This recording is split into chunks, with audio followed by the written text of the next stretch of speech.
കേരള കോൺഗ്രസ് എമ്മിന്റെ കോട്ടയത്തെ സംസ്ഥാന കമ്മിറ്റി ഓഫീസ് അടിച്ചു തകർത്തു. പി.സി. ജോർജ് അനുകൂലികളായ വിദ്യാർത്ഥികളാണ് കോട്ടയത്തെ ഓഫീസ് തകർത്തത്. ആക്രമണത്തിൽ ഓഫീസിന്റെ ജനൽ ചില്ലുകൾ തകർന്നു.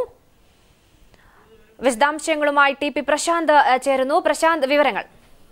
മേഘ, കേരള കോൺഗ്രസിന്റെ വിദ്യാർത്ഥി സംഘടനയായ KCMന്റെ ജില്ലാ നേതൃയോഗം ചേരാനിരിക്കെയാണ് സംഘർഷമുണ്ടായത്.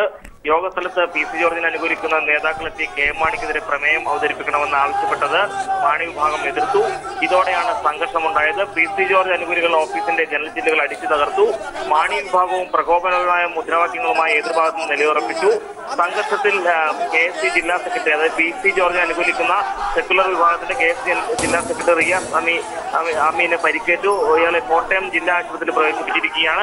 പി.സി. ജോർജിനെതിരെ KM മാണിയും അതുപോലെ ജോസ് കെ മാണിയും വില കുറഞ്ഞ രാഷ്ട്രീയ പങ്കുപോക്കലാണ് നടത്തുന്നതെന്ന് പി.സി. ജോർജ് വിഭാഗത്തിന് നേതൃത്വം നൽകുന്ന KSC സംസ്ഥാന സെക്രട്ടറി സച്ചിൻ ജെയിംസ് പറഞ്ഞു. അതേപോലെ പി.സി. ജോർജിന്റെ മകൻ ഷോൺ ജോർജിന്റെ നേതൃത്വത്തിലുള്ള ഗുണ്ടകളാണ് ഓഫീസ് ആക്രമിച്ചതെന്നാണ് മാണി വിഭാഗം നേതാക്കൾ വാർത്താസമ്മേളനത്തിൽ ആരോപിച്ചത്.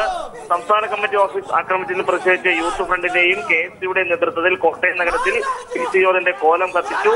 കേരള കോൺഗ്രസ് എമ്മിന്റെ സംസ്ഥാന കമ്മിറ്റി ഓഫീസിനെ കനത്ത പോലീസ് കാവലാണ് ഇപ്പോൾ ഏർപ്പെടുത്തിയിരിക്കുന്നത്. മേഘ.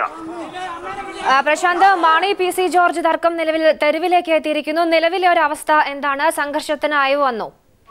നിലവിലിപ്പോൾ കേരള കോൺഗ്രസിന്റെ സംസ്ഥാന കമ്മിറ്റി ഓഫീസിന് കനത്ത പോലീസ് കാവലാണ് ഏർപ്പെടുത്തിയിരിക്കുന്നത്. എന്നാലും ഈ യൂത്ത് ഫ്രണ്ടും അതുപോലെ തന്നെ, അതായത് പാർട്ടിക്കകത്ത് നിൽക്കുന്ന പ്രശ്നങ്ങൾ അത് വോട്ടർ സംഘടനകൾക്ക് വ്യാപിക്കുന്നു. അവിടെ ചേരിതിരിഞ്ഞ് വലിയ സംഘർഷങ്ങൾ ഉണ്ടാകുന്ന തരത്തിലേക്ക് സാഹചര്യം പോകുന്നു. എന്തായാലും വലിയൊരു തരത്തിൽ ഒരു സംഘർഷ സാധ്യതയ്ക്ക് കോട്ടയം ജില്ലയുടെ വിവിധയിടങ്ങളിൽ സാധ്യതയുണ്ട് എന്നുള്ള കാര്യങ്ങളെല്ലാം തന്നെയാണ് ഇപ്പോൾ പുറത്തു വന്നിരിക്കുന്നത്. എന്തായാലും KCMന്റെ ജില്ലാ യോഗത്തിന്റെ സംസ്ഥാന കമ്മിറ്റി ഓഫീസിലാണ് വലിയൊരു തരത്തിലുള്ള കയ്യാങ്കളി ഉണ്ടായിരിക്കുന്നത്. അതുകൊണ്ട് തന്നെ എല്ലായിടത്തും കനത്ത പോലീസ് കാവൽ ഏർപ്പെടുത്തിയിരിക്കുന്നു. വലിയൊരു സംഘർഷത്തിലേക്ക് കേരള കോൺഗ്രസ് എം നീങ്ങുന്നു എന്നുള്ളതിന്റെ സൂചനകളും വ്യക്തമായ സൂചനകൾ തന്നെയാണ് ഇപ്പോൾ ലഭിച്ചുകൊണ്ടിരിക്കുന്നത്.